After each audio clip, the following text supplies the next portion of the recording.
মাত্র 40 সেকেন্ডে কীভাবে এই অঙ্কটা করতে পারবে দেখো। ওইখানে দেখা যাচ্ছে p+1/p=2 এবং p⁵ মান কত। এখানে আমরা প্রথমে দেওয়া আছে এটা লিখে ফেলাবো। তারপরে কি করব, তারপর লসাগু করব। p এর উপর লিখে লসাগু হলে হয় p², আর এখানে 1 থাকে, এখানে হলো 2।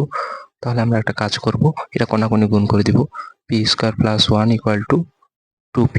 তাহলে 2pটাকে এদিকে প্লাস আছে, এই পাশে আসলে মাইনাস হয়ে যাবে। তাহলে লিখতে পারি হলো p² - 2p + 1 = 0। এখন দেখো এটা একটা সূত্র পড়ে যায়, a² - b²।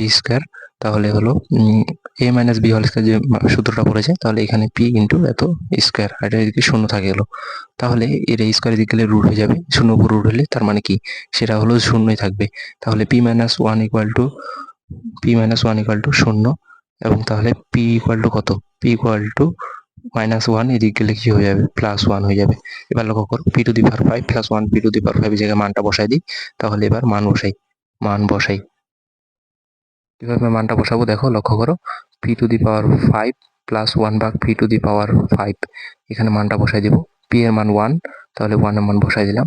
এখানে 1 এর প্রতি 5 পাওয়ার 5 1 এর উপর যতই পাওয়ার করো না কেন 1 হবে। 1 + 1/1, আর 1 1 কাটা চলে যায়। 1 1 কাটা মানে কি 1, 1 + 1 = 2। এটা হলো আমাদের অ্যান্সার। চ্যানেলে যারা নতুন সে সাবস্ক্রাইব করে, দেখা হবে কোনো পরবর্তী ভিডিওতে। ধন্যবাদ।